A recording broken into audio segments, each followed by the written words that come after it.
Bună ziua, frumoși mei săgetători, bine ați venit, dragii mei! Astăzi facem etalarea pentru luna februarie, etalare generală cu de toate, valabilă pentru toți cei care aveți soare, lună, ascendent sau Venus în săgetători. Începem întâi și întâi cu aspectul general al lunii, să vedem care este energia, cum arată un pic așa energia lunii februarie pentru voi. Hai să vedem. Aspectul general al lunii februarie pentru săgetători. Avem două cărți pentru voi. Avem Fă pasul și avem o idee bună. Fă pasul către o idee bună. Ce vrea să ne spună asta? E ca și cum fă pasul sau îndreaptă-te către partea mentală. Fii mai creativ, fii mai... mergi în căutarea de soluții în cazul în care ai ceva de rezolvat. Nu mai sta. Pune mâna și puneți mintea la contribuție. Simt aici că vor să ne spună aceste cărți.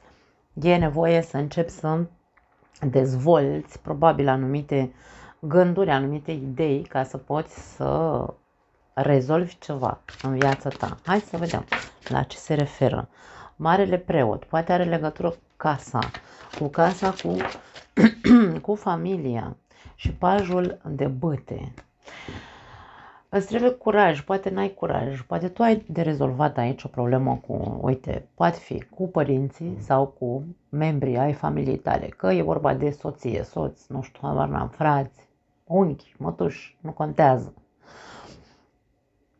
Dacă ai ceva de rezolvat, te văd mic aici. Pajul de bâte e curajos, dar în același timp este și nu are unelte, să spunem așa, cu care să țină piept acestei instituții care se numește familie. Dacă ai de rezolvat niște probleme în familie sau cu membrii ai familiei tale, nu acționa din impuls, nu spune lucruri așa, pentru că pajul de bâte e foarte impulsiv, nu arunca cu vorbele, ci pune mâna și îndreaptă-te către partea cognitivă, puneți mintea la contribuție pentru că ai de rezolvat o problemă în legătură cu familia ta sau cu o casă, de ce nu? Poate fi și asta. Și ai nevoie să găsești cea mai bună soluție. Ai nevoie să găsești ideea cea mai bună care este pentru a aborda această problemă pe care o ai. Da. Nu fi impulsiv, îndreaptă-te către a fi cu capul pe umeri să găsești cea mai bună soluție. Mie vine să spun pentru toată comunitatea în cazul în care vorbim despre probleme în familie. Da. Nu fi egoist. Pajul de bâte este egoist. E ca un adolescent rebel care trântește ușa după el, nu mai interesează familia și așa mai departe și nu e despre asta, mai ales dacă tu ai o vârstă aici, da. Dacă ești la 20 de ani, atunci ar trebui, chiar și așa ar trebui să evaluezi un pic mai mult de ce sunt probleme în familie. Poate că și tu ai aici o parte din, nu neapărat vină, dar o parte din contribuție în a exista, în faptul că există acele probleme în familie cu părinții, bunicii și așa mai departe. Bun, hai să vedem energia ta. Ia uite, s-a întors deja, nici nu m-a lăsat să vorbesc. Doiul de spade, ești foarte reticent, ești foarte neîncrezător, îmi vine să spun,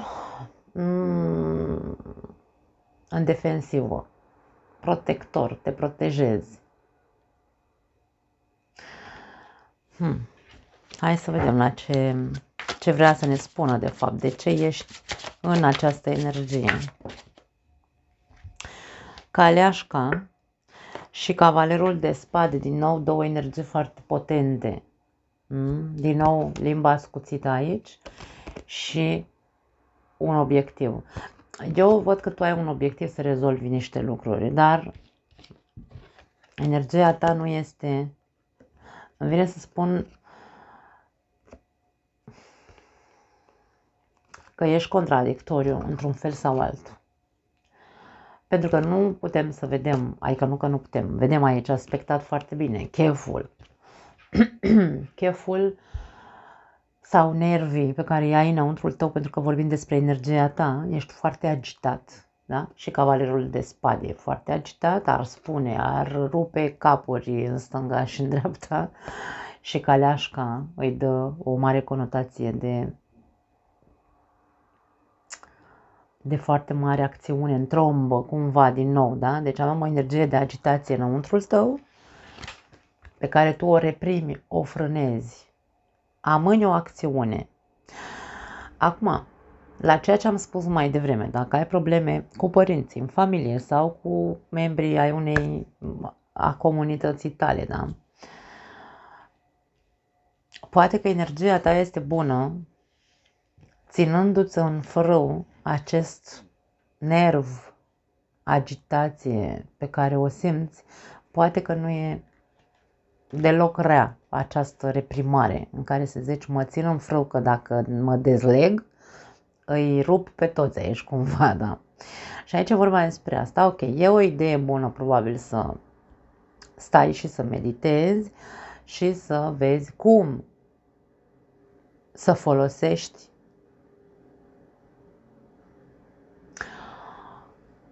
în favoarea ta acest potențial al energiei astea care dezlegate așa în tine, da. Acum, doiul de spade este și cartea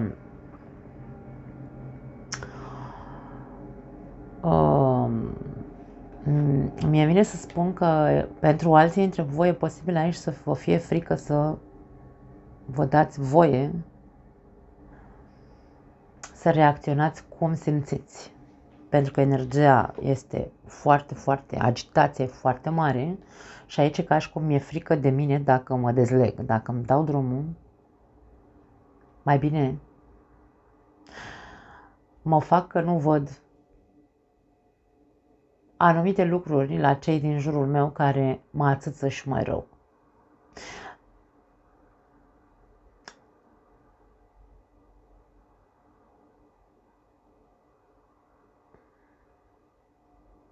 Simt că este o bună atitudine a ta aici, în doiul de spade.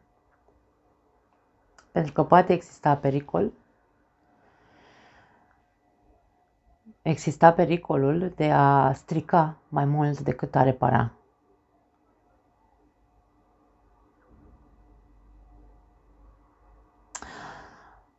Dar când e vorba de a rezolva anumite lucruri, nici nu putem să amânăm foarte mult timp. Pentru că doiul de spade este cartea amânării. Da? Ca și cum, nu, hai, las că nu pot să fac acum sau nu vreau să fac acum pentru că sunt foarte nervoasă, nervos.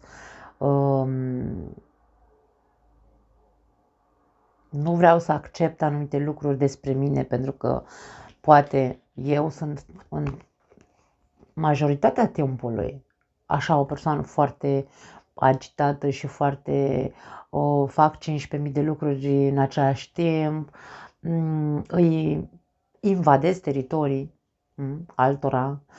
Eu nu mă recunosc pe mine aici, da? Refuz să mă văd pe mine. Poate unii din jurul meu, familia mea îmi spune, băi, ia vezi că ești prea toată ziua, până ziua, ești, nu știu, așa, nervos și țipi și trântești ce bufnești și tu nu vrei să vezi lucrurile astea.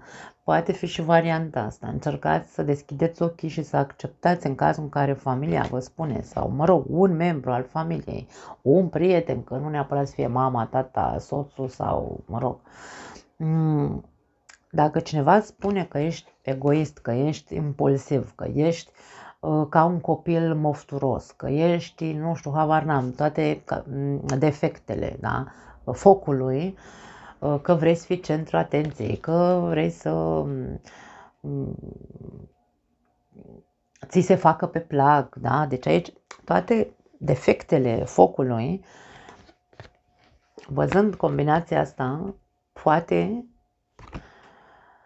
că ar trebui să accepti faptul că ești așa și ar trebui să începi să nu te mai pui în gardă, ci să începi să muncești să gândești. De-aia spun, fă pasul către mental, gândește tot ce vine din exteriorul tău în această perioadă, pentru că sunt lucruri particulare despre tine, pe care trebuie probabil să le modifici. De ce nu? Lucruri pe care te costă foarte mult să le accepti.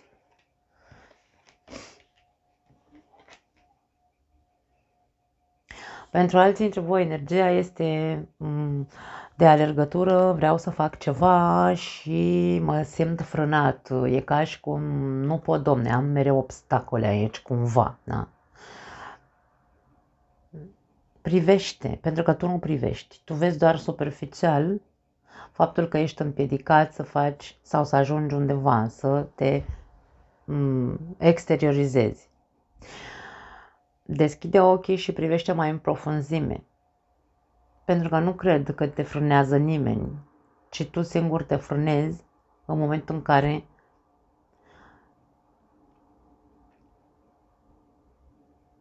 hai să zicem așa,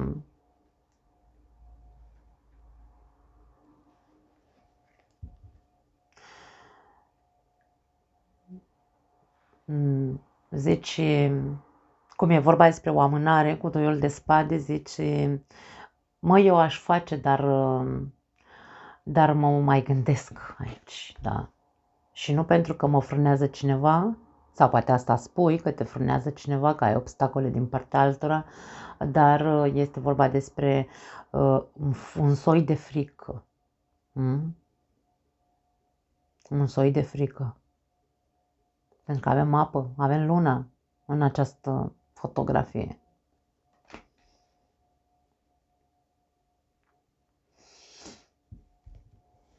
Și cumva dau vina pe alții că nu mi se îndeplinesc mie anumite lucruri în viață, dar eu stau cu mâinile în sân, da, și spun că din cauza altora, că eu aș face, dar nu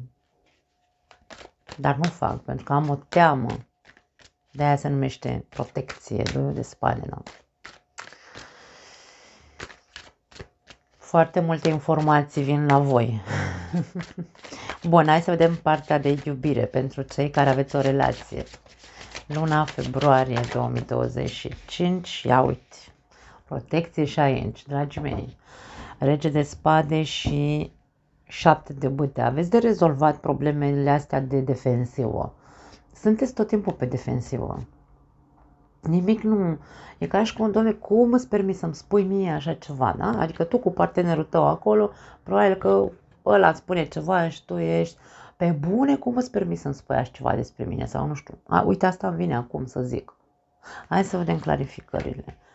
Regele de spade e corect și regele de spade, indiferent că e în defensivă, el vede cu claritate poziția lui. Vede, da, eu vreau să mă protejez. Nu sunt de acord cu tine, nu accept. Dar când ești corect, recunoști și zici, da, mă, am și eu, le am și eu, că trebuie să mi le rezolv aici. Aveți multe bariere, îmi vine să zic, de comunicare în special. Doar pentru că ești pe defensivă sau sunteți amândoi, de ce nu? 6 de spade, uite cât mult rău o faceți. Paj de cupe și din nou rege de spade. Terminăm această filă. Începem cu rege de spade și terminăm cu rege de spade. Aici este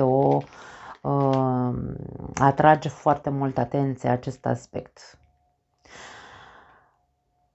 Dacă relația ta nu este una sănătoasă, cred că amândoi sunteți la fel. Ori unul dintre voi este foarte crucial, îmi vine să spun.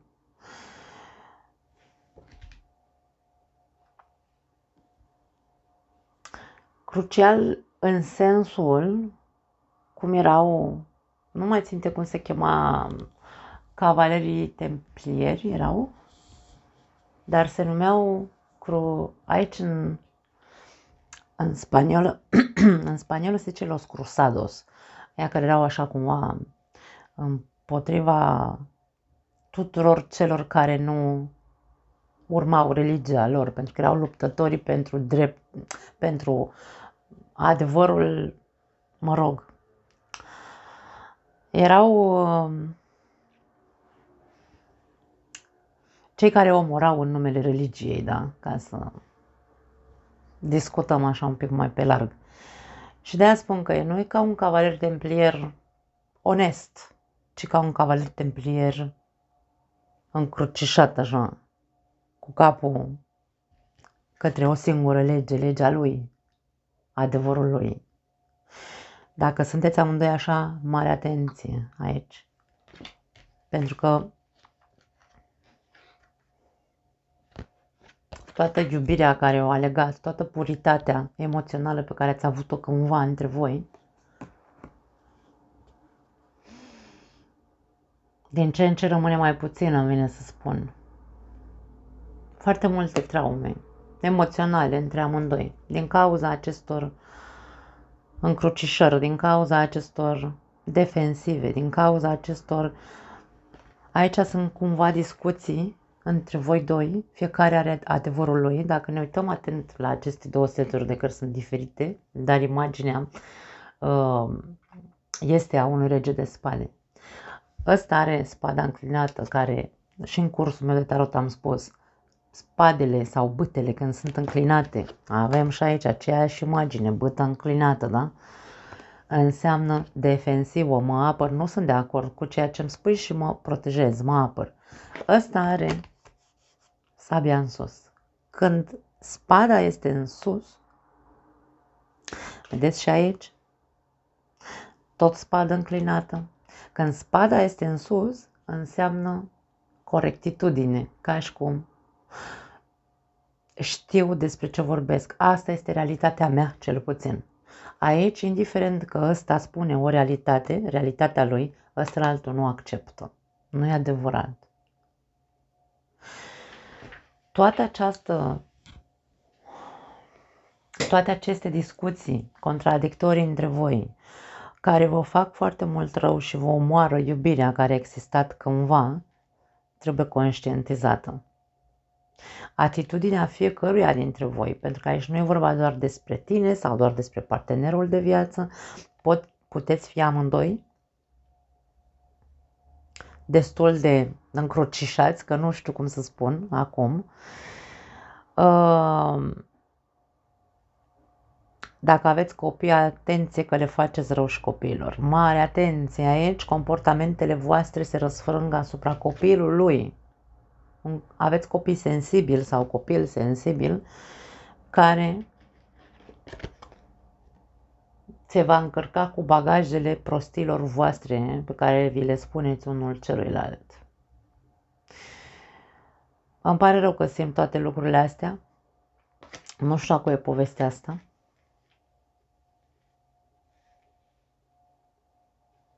Dar aș spune mare, mare, mare grijă la defensivă. Dacă tot credeți că sunteți sinceri, fiecare dintre voi,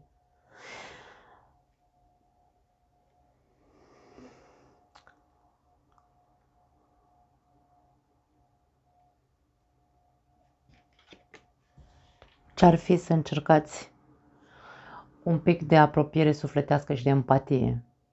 Să acceptați adevărul celuilalt într-un fel sau altul, ca să puteți să rezolvați problemele cu care vă luptați. Să nu vă mai luptați la infinit.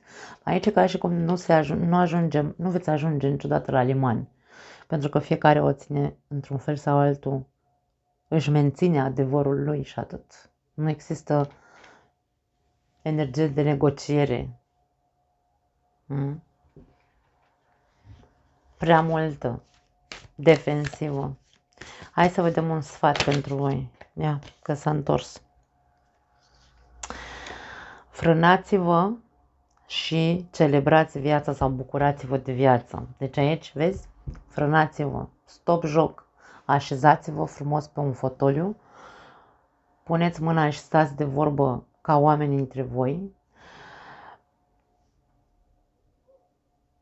și amintiți-vă ce înseamnă, domne, Ce înseamnă iubire? Ce a însemnat pentru voi relația asta? De ce v-ați luat? Sau de ce sunteți împreună? Pentru că aici vorbim despre cupluri. De ce sunteți împreună? De pomană? Ca să vă dați cap în cap? Frânați-vă și puneți mâna și învățați să vă bucurați cu adevărat de viața asta, nu mai luptați unul împotriva celuilalt. Aici e o luptă nu de orgolii, e o luptă în care pe care, dar nu din punct de vedere al orgoliului, ci a dreptății. Atenție, nu uitați că provocați traume în copii din câte se vede, pentru că discuțiile dintre voi doi sunt așa, în văzul lumii, adică în văzul lumii mă refer acasă, de față cu copilul și așa mai departe. Nu vă mai aduceți în context prostiile voastre, traumele voastre, rezolvați vile, mergeți la terapie de cuplu sau terapie individuală fiecare dintre voi, pentru că aici avem o mare problemă de eu am dreptate, ălaltul, eu am dreptate și nu știu dacă e neapărat ego aici, e vorba despre căpoșenie de-aia, da, îmi pare rău, dragi săgetători. Hai să vedem ce e singuri. Cum arată luna februarie pentru voi. Dacă nu rezonezi cu nimic, nu e pentru tine și mă bucur să știu asta. Da. Cavaler de spade și aici. Și la voi. Măi, ce sunteți așa? Toți săgetătorii luna februarie văd că sunt agitați foarte tare. Hai să vedem cu ce vine cavalerul ăsta de spade.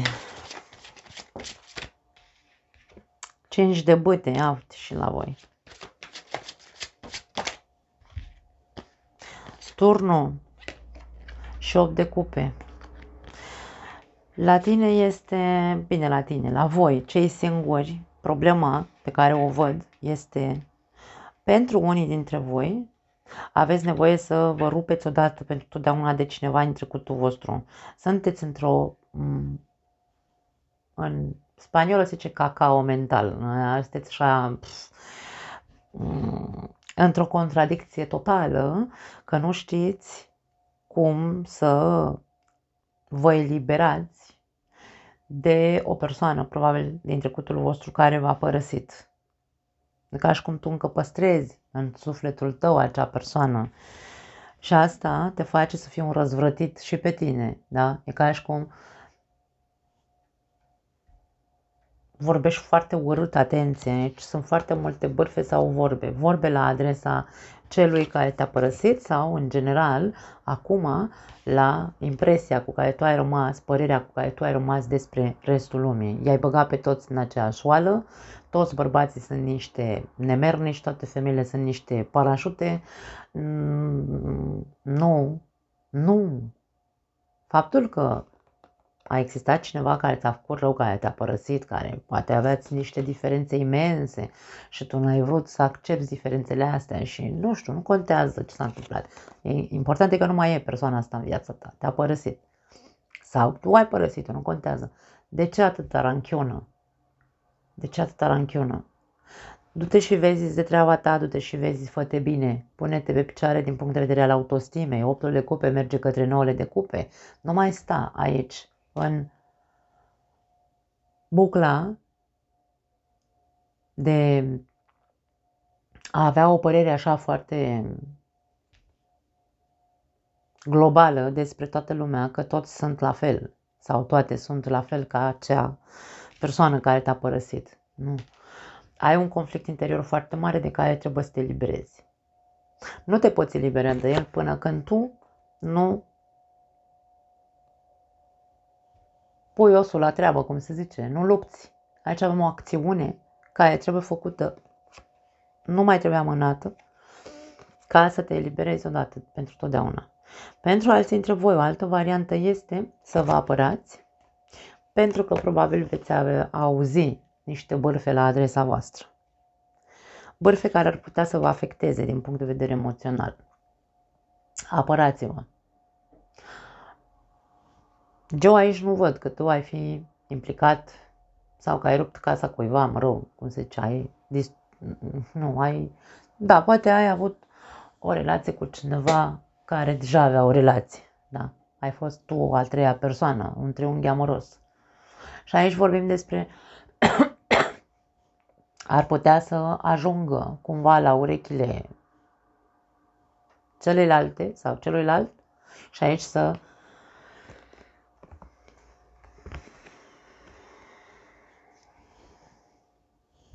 trebuiască să fii în gardă, să știi să te aperi, pentru că ori va fi un scandal monstru, poate fi și asta, pentru că ciripitul ăsta la urechile celuilalt sau celelalte, care aude, turnul este iluminare, se află, poate face cealaltă persoană să vină către tine să te atace și tu va trebui să știi să te aperi. Apăratul nu înseamnă să sărim la gât unul la celălalt, să ne luăm de păr pe stradă. E ca și cum îndepărtează-te. 8 de cupe e ca și cum nu e pentru tine situația asta. Du-te și... Du-te... Nu știu.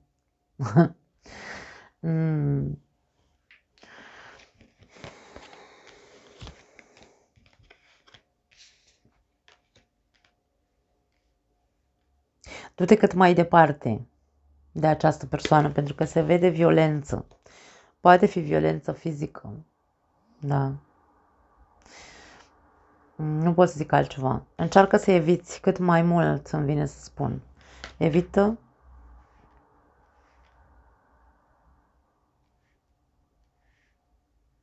pentru că eu aici nu pot să spun că e vorba despre o relație. Vorbim despre cei singuri. Da, poate ai pe cineva, nu pot să zic că nu. Dacă nu ai pe cineva, aparții primei variante, care trebuie să renunțe o dată pentru totdeauna la acea vrajbă despre care vorbeam. Hai să vedem un sfat pentru voi.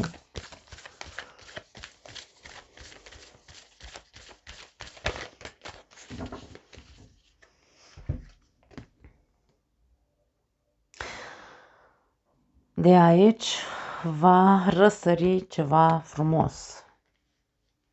Acum, pentru prima variantă, dacă voi reușiți să vă rezolvați diferențele alea și vrajba care a rămas în voi și să vă schimbați tiparul de gândire, că toate persoanele sunt la fel și așa mai departe, și reușiți să vă puneți pe picioare din punct de vedere al autostimei, aici vorbim despre după ce te vindeci, între ghilimele, sau te eliberezi, da? Ceva frumos va răsări. Vorbim despre cei singuri și despre iubire. Poate apărea cineva în viața ta. Pentru cei din a doua variantă care vi se spune să vă protejați sau să vă îndepărtați de ideea unei probleme, unui atac la persoana voastră, bârfe sau inclusiv dacă ești încurcat cu cineva căsătorit, chiar dacă se află, de aici încolo situația se va schimba. Asta ne spune acest card. Da? Din această situație, de aici, ceva frumos va răsări. Se va schimba în bine. Poate cealaltă persoană, dacă ești, să zicem așa, cu cineva căsătorit, în urma acestei dezvăluiri că se aude cealaltă persoană, da? Soția, soțul, celuilalt, aude, probabil că se vor despărți și, de ce nu, dacă vă doriți aici să fiți împreună, se va întâmpla, probabil, va fi cel mai bun lucru pentru voi, mă refer, da? Bun.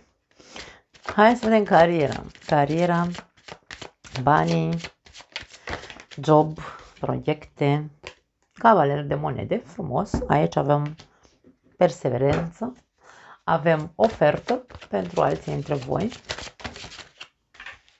5 de monede, frică sau pierderi, atenție. Foarte contradictoriu. Sărăcie și bogăție, ia uite ce interesant. 5 de cupe este cartea pierderilor. Poate că ai trecut printr-o perioadă greoaie din punct de vedere financiar. dar e ca și cum se termină. Aici vedem o altă ofertă care probabil că, nu știu, uite, pare că nu este foarte bănoasă, dar care e ca un fel de deschidere de drumuri pentru tine. Mie vine să spun, acceptă oferta aia pentru că te va duce undeva, te va duce către abundență. Chiar dacă pare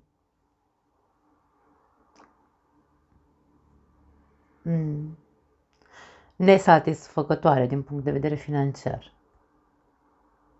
Pentru alții dintre voi poate fi un proiect pe care îl aveți, care poate la început aduce pierderi sau cel puțin nu dă beneficii, da?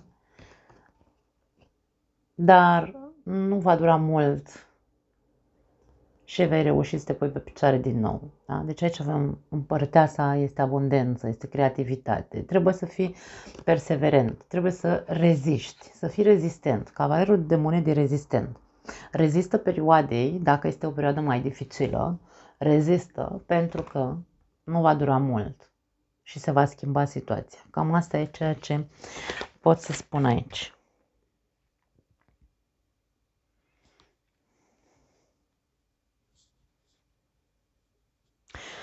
Dacă nu ai un job sau dacă vrei să-ți schimbi jobul, fă-o chiar dacă ți-e frică.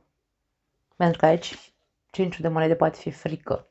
Am un job care tărăși, grăpiși și așa, îmi dă și el câte ceva, dar nu sunt satisfăcut cu ceea ce câștig. Caută altceva. În paralel, caută altceva, pentru că aici vedem că se poate schimba viața ta dacă nu stai pe loc, da? Dacă cavalerul de monede e comod, se mulțumește cu ce primește. Și nu e despre asta, pentru că aici vorbim despre abundență, despre bani mulți, despre o poziție de apreciere în care te vor aprecia pentru ceea ce ești. Vorbim despre un statut pe care îl vei câștiga dacă nu te mulțumești cu țărâitul ăsta care ți se oferă în ziua de azi. Deci aici vorbim despre mai multe aspecte care trebuie să le vezi și din punct de vedere financiar. Bun, hai să vedem sănătatea pentru luna februarie. 4 de bâte. 4 de bâte este cartea armoniei, este cartea sănătății, într-un fel sau altul.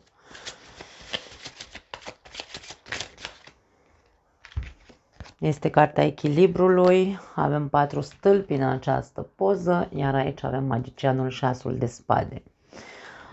Atâta timp cât conștientizăm că noi suntem cei care avem la dispoziție toate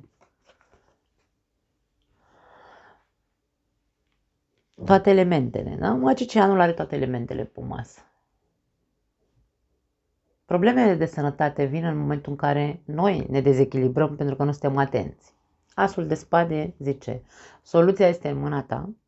Dacă tu vrei o sănătate pură, tu trebuie să vezi cum folosești toate aceste elemente pe care le ai la dispoziție. Fă în așa fel încât să le folosești într-un mod echilibrat. Nici nu dormi 15 ore, da? Nici nu mânca 15 feluri de mâncare sau de 50.000 de ori pe zi sau cine știe ce alte prostii mănânci, zahăruri multe sau... Totul trebuie să fie... Corpul are nevoie de toate. Și de zahăr, și de sare, și de carne, și de verde, da? Și de un pahar de vin, de ce nu? Dar totul trebuie să fie într-un mod armonios, într-un mod echilibrat. Aici tu ești cel care știe ce vrea din punct de vedere al sănătății. Dacă ați avut probleme de sănătate în trecut, aici pentru unii dintre voi poate fi o soluție miraculoasă. Se găsește o soluție miraculoasă. Doctorul îți spune, am dat cu medicamentul potrivit pentru tine sau, uite, s-a inventat ceva nou acum, e pe piață încă ca probă deocamdată, dar îți prescriu acea rețetă ca să te Să vedem cum reacționează în corpul tău. Pare că reacționează bine acel tratament și e posibil aici să vezi un miracol produs în viața ta în ceea ce privește sănătatea. Bineînțeles că n-am cum spun despre ce boală vorbim, dar bun, hai să vedem. Provocarea lunii sau întrebarea era la ce să fii atent în această lună februarie. La ce să fie săgetătorul atent în luna februarie. 4 de cupe. Fii atent la nemulțumirile tale, vine să zic.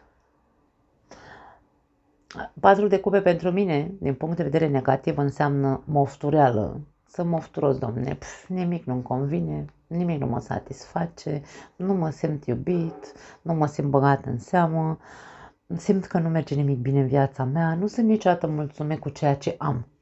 Și la Scorpion am văzut același lucru, pe aceeași poziție. Nu știu dacă ai de-a face cu un Scorpion sau dacă ai și planete în Scorpion, pentru că insatisfacția sau moftureala este mare. Ca parte pozitivă este vorba despre analiză, despre a analiza ce se întâmplă. Fii atent, la ce trebuie să fii atent, la cum analizezi lucrurile și la ce nemulțumiri eterne ai aici. Da. Hai să vedem. În general sunt nemulțumiri sufletești, dar pot fi și fizice, pentru că aici avem cupele pe pământ, da? Bine, pe pământ. Pe un fel de sol, cum ar veni, da, este apă, da? Deci aici insatisfacția este emoțională, dar poate fi și din punct de vedere al materialului. Ia uite. Rege de monede, pași de monede.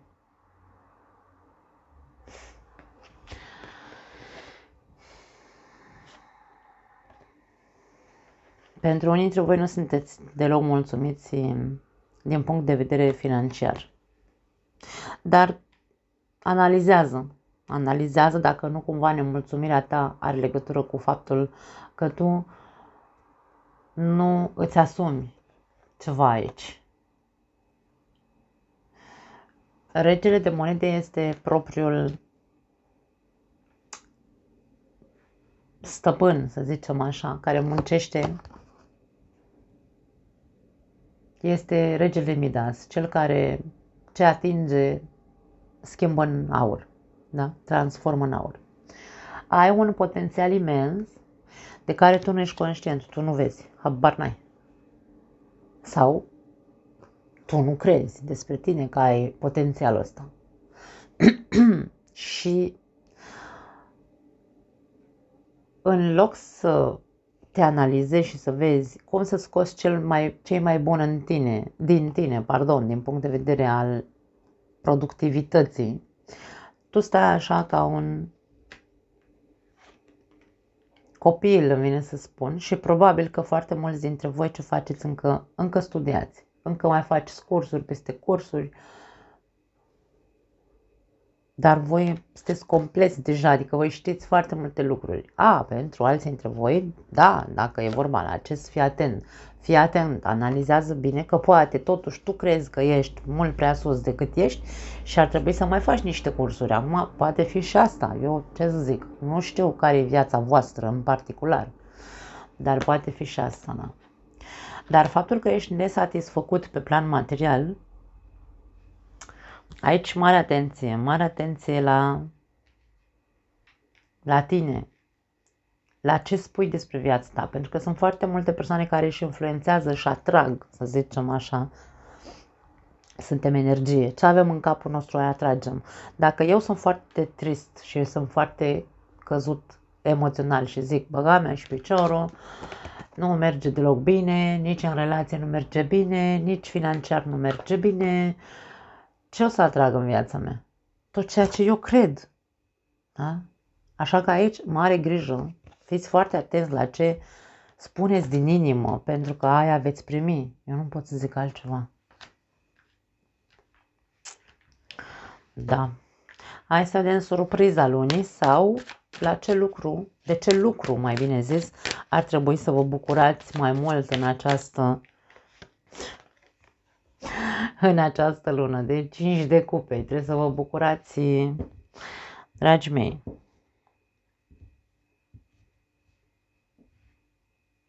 Mie vine să spun că ar trebui să vă bucurați de viață și să lăsați odată plânsul ăsta de milă.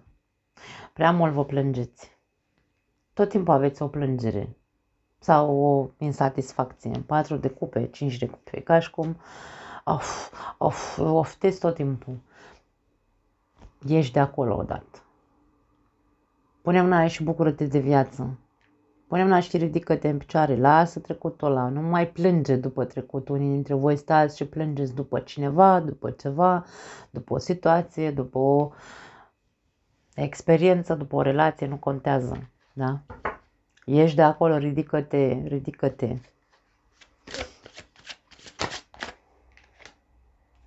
Ia uite, 10 de monede.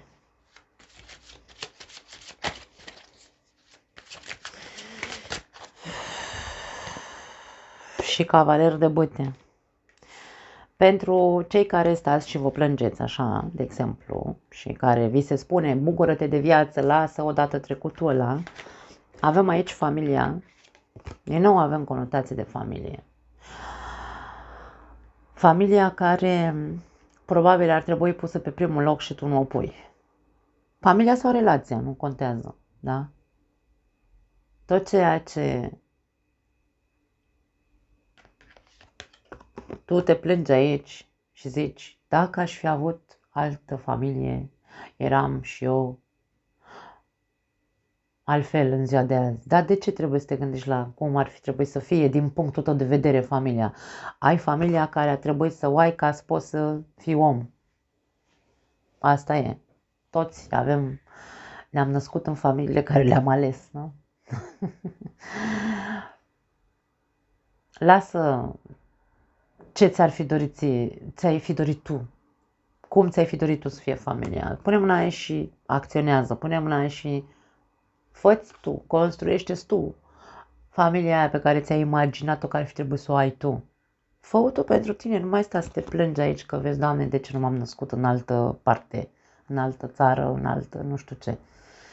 Pentru alții dintre voi, 5 de cupe, ca să zicem așa, la întrebarea sau surpriza, 5 de cupe, de ce ar trebui să te bucuri mai? Dacă o iau ca surpriză, este o surpriză neplăcută din partea familiei, da?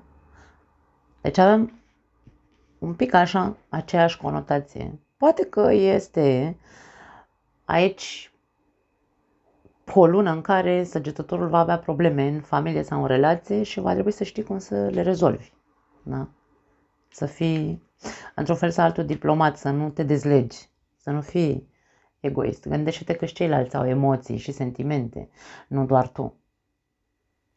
Acum, nu știu de ce mi ies mesajele astea, nu știu cine trebuie să le audă cu adevărat, care simțiți nevoia să mă înjurați, faceți-o, nu e nicio problemă. Dar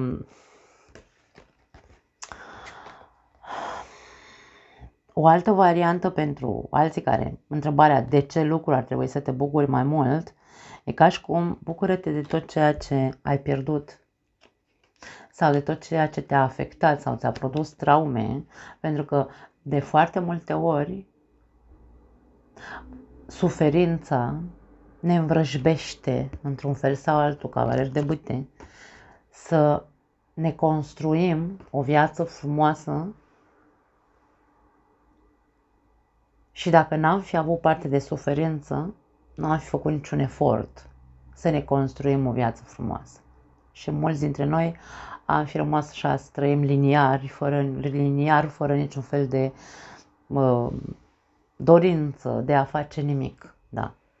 Și aici ca și cum bucură-te de toate traumele, bucură-te de toate eșecurile, bucură-te de toate lucrurile care par urâte, dar care te-au făcut să devii ambițios și să-ți construiești singur această viață. 10 de monede. Da, E foarte complicat să acceptăm faptul că trebuie să ne bucurăm de momentele traumatice. Nu încape în mintea umană acceptarea suferinței. Nu ne place. Preferăm să fim victime sau să ne plângem decât să zicem, dacă n-aș fi trecut prin asta, nu aș fi ajuns cine sunt în ziua de azi. Bun, hai să vedem un mesaj final pentru voi, să terminăm, că foarte grea a fost această, grea, nu grea ca citire, ci greoaie ca emoție, ca sentiment, ca energie. Hai să vedem un mesaj final pentru voi sau un sfat. Ia uite, asul de monede. Și spune așa: wow, ce oportunitate de abundență, dragi săgetători, indiferent ce se va întâmpla în această lună. Aici avem ca și cum e luna oportunităților ca săgetătorii să schimbe ceva în viața lor. Și relația cu familia, și un job, probabil, și să-și repare relația, în cazul în care aici vorbim despre cei care, că n-are cum să fie pentru toată lumea, bineînțeles, cei care aveți probleme în relația voastră și sunteți așa încrucișați, și voi și partenerul de viață, aveți o oportunitate imensă de a rezolva lucruri în luna februarie. Cei singuri să se elibereze de trecut și, în general,